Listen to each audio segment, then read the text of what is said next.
Bonjour, chers élèves, et bienvenue une autre fois pour une nouvelle leçon. Ravi de vous retrouver. Toujours la période 5, dont la compétence est de comprendre et produire des correspondances. Séquence didactique 4, l'objectif c'est de rédiger une lettre pour inviter un intervenant. Compétence ou bien objectif qu'on a déjà commencé à travailler durant les séances précédentes. L'activité d'aujourd'hui est une activité de langue. Utilisez les formules de politesse dans une correspondance conventionnelle. Voilà, chers élèves, on est censé rédiger une lettre d'invitation dans le cadre formel et la lettre d'invitation dans le cadre formel comprend une structure spécifique et un style spécifique qu'il faut travailler. C'est ce qu'on va faire aujourd'hui. Alors, commençons par un petit rappel des caractéristiques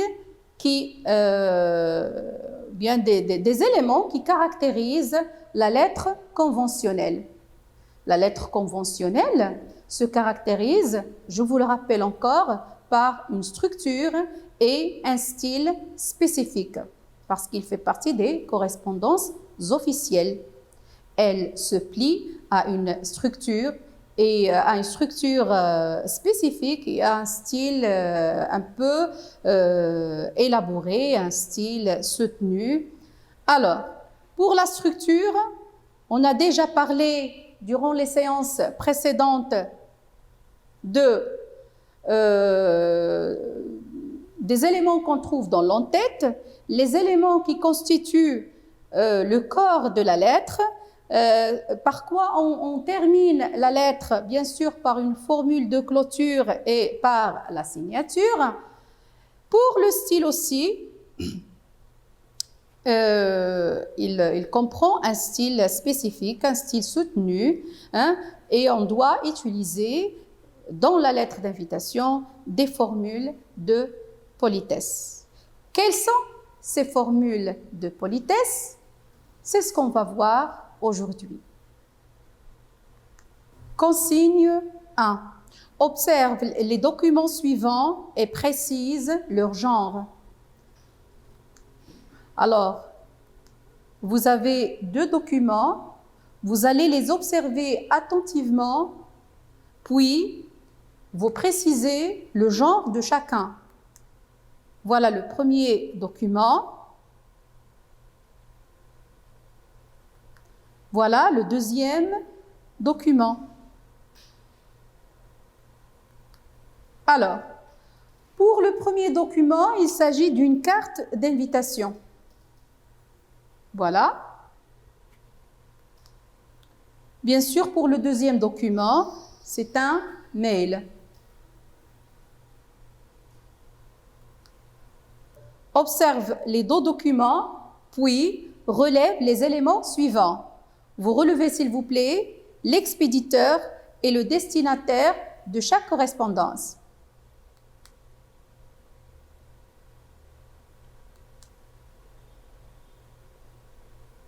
L'expéditeur et le destinataire. Là aussi, essayez de dégager l'expéditeur et le destinataire. Voilà. Pour la carte d'invitation, l'expéditeur, celui qui a envoyé la lettre, c'est Amin. Le destinataire à qui la lettre a été envoyée, c'est Younes. Pour le mail, c'est M. Saïd Alami, l'expéditeur. Il a envoyé le mail au club de l'environnement comme réponse à l'invitation qu'on lui avait envoyée avant. Voilà le destinataire et voilà l'expéditeur et la place que chacun occupe sur la page. on commence d'abord par citer le destinataire avant de terminer par l'expéditeur qu'on doit mettre à la fin, bien sûr, c'est dans le cadre de la correspondance personnelle. Ce n'est pas comme dans le cadre de la correspondance conventionnelle. Il y a beaucoup de choses qui diffèrent, surtout pour le mail. Regardez, on met le destinataire, on met l'adresse électronique du destinataire et on met le nom, le prénom. Pour l'expéditeur, on met le nom, le prénom, le statut, le numéro du téléphone. D'accord? Alors, on va essayer de lire les documents et de préciser le genre de correspondance de chacun d'eux.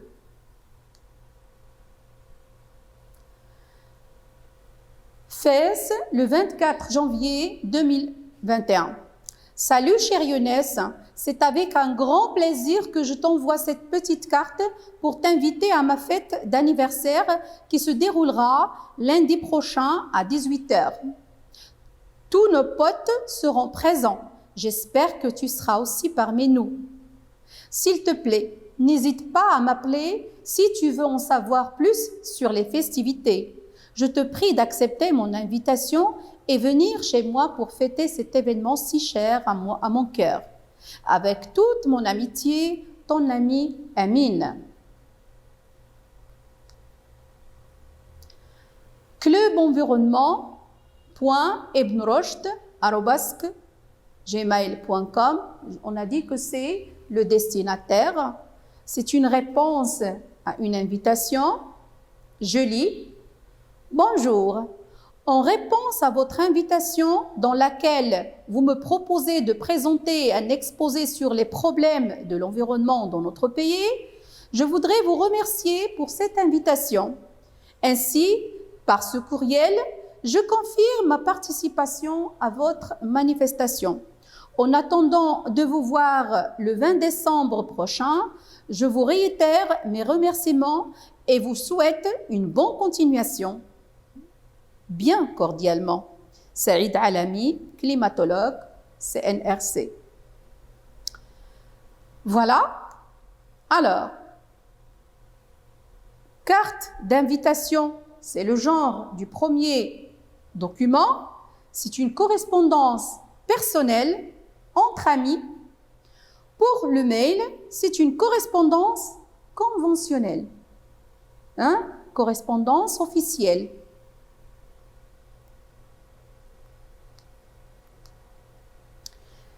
Alors, deuxième consigne, quel type de style a-t-on employé dans chacun de ces deux documents? Est-ce qu'on a employé le même style? Bien sûr, ce n'est pas la même structure. On passe pour voir est-ce qu'il y a une ressemblance ou bien est-ce qu'il y a des points de divergence ou de ressemblance en ce qui concerne le style employé. Alors, dans la carte amicale, on a le style familier et le style courant. Pour le mail, il y a un style soutenu. Alors, le document 1, on a comme formule d'appel « Bonjour, je voudrais vous remercier ». On a employé le vouvoiement « votre »,« vos ». Formule de clôture bien cordialement. Pour la carte d'invitation, correspondance personnelle ici, dans le cadre personnel. Formule d'appel, salut chère Younes, s'il te plaît, regardez, s'il te plaît, n'hésite pas à m'appeler. S'il te plaît, n'hésite pas à m'appeler. Il n'y a pas de vouvoiement, il y a le tutoiement. Je te prie d'accepter mon invitation avec toute mon amitié. Ça montre que c'est une correspondance personnelle entre amis. D'accord? Alors, pour les formules de politesse dans la lettre conventionnelle, pour les formules d'appel, on pourrait utiliser monsieur ou bien madame, monsieur le directeur, madame la présidente, d'accord? Alors, c'est des formules d'appel qu'on peut employer ou bien qu'on pourrait employer dans la lettre conventionnelle, dans la lettre d'invitation, dans le cadre formel. Formule du début du corps, j'ai le plaisir de vous écrire pour vous remercier de m'avoir invité. Hein? C'est avec un immense plaisir que j'ai l'honneur de plus infinitif. J'ai l'honneur de vous remercier, d'accord? Formule de politesse de la fin, par quoi on pourrait clôturer la lettre d'invitation. Il y a plusieurs expressions, bien sûr. Je vous prie, à titre d'exemple, on a « Je vous prie d'agréer monsieur » ou « madame ». Alors, monsieur le directeur, l'expression de mon profond respect. Veuillez recevoir, madame, monsieur, l'assurance de ma considération distinguée, et ainsi de suite. Il y en a d'autres expressions que vous pouvez utiliser dans vos rédactions. D'accord? Ou bien qu'on pourrait utiliser dans la rédaction de la lettre d'invitation. Toujours, je vous rappelle, c'est dans le cadre formel. La lettre conventionnelle. Bien. Alors, consigne, je classe les formules et les expressions de politesse dans le tableau suivant. Vous avez des expressions de politesse et vous allez devoir les classer dans le tableau. Vous avez « nous sommes » selon, bien sûr, qu'on pourrait les utiliser ou bien qu'ils sont utilisés dans le cadre de la correspondance personnelle ou bien dans le cadre de la correspondance conventionnelle, d'accord? Alors, nous sommes ravis de vous inviter à « Salut, chère copine. Veuillez agréer, monsieur, l'expression de ma plus haute considération. À très bientôt. Je te prie de, avec mes sentiments distingués. » Alors, essayez, s'il vous plaît, de lire, d'observer, d'observer attentivement, si vous voulez, ces expressions pour pouvoir les classer dans le tableau suivant. Les formules et les expressions de politesse qu'il faudrait mettre dans la lettre formelle et les expressions de politesse qu'il faudrait mettre dans la lettre amicale ou bien qu'on trouve dans la lettre formelle et celle qu'on trouve dans la lettre amicale, bien sûr. Alors, les expressions qu'on trouve dans la lettre formelle, la lettre conventionnelle, nous sommes ravis de vous inviter. Veuillez agréer, monsieur, l'expression de ma plus haute considération. Avec mes sentiments distingués, je vous invite à, le vouvoiement toujours, faites attention. Pour la correspondance personnelle, salut chère copine, à très bientôt, je te prie de, d'accord? Le tutoiement et ce n'est pas comme c'est le cas pour les expressions de la lettre qu'on emploie dans la lettre conventionnelle.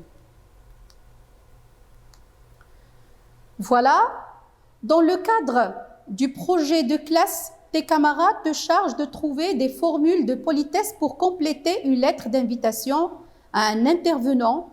Que proposeras-tu? Je répète, dans le cadre du projet de classe, tes camarades te chargent de trouver des formules de politesse pour compléter une lettre d'invitation à un intervenant. Que proposeras-tu? Alors, tes camarades, et dans le cadre du projet de classe, bien sûr, vous devez réaliser à la fin de chaque période un projet de classe. Alors, le projet de classe, c'est de rédiger une lettre d'invitation, par exemple, une lettre d'invitation à un intervenant. Alors, vos camarades te demandent de leur proposer des formules, des expressions de politesse qu'il pourrait ajouter, qu'il pourrait ajouter dans la lettre. Alors, si tu as à choisir, parmi tant d'expressions qu'on a vues tout à l'heure, lesquelles tu vas choisir, lesquelles tu vas proposer, d'accord? Voilà, par exemple, pour la formule d'appel, Madame, Monsieur. Le début du corps, tu peux par exemple proposer les expressions suivantes. Nous avons l'honneur de solliciter de votre bienveillance l'acceptation de notre invitation. Nous sommes ravis de vous convier, de vous inviter. Pour la formule de politesse par laquelle, ou bien que tu proposes pour votre lettre, ou bien pour la lettre qui fait partie de votre projet de classe, pour la formule de clôture, tu peux bien sûr proposer bien cordialement. Voilà. Voilà, chers élèves, le cours d'aujourd'hui est terminé. J'espère que vous avez tiré profit de ce que je vous ai présenté aujourd'hui. J'espère que vous avez bien compris les caractéristiques, ou bien, pardon, les expressions, les formules de politesse qu'on pourrait utiliser dans la rédaction, dans la lettre d'invitation dans le cadre formel. Voilà, c'est terminé pour aujourd'hui. Je vous remercie pour votre attention et à la séance prochaine.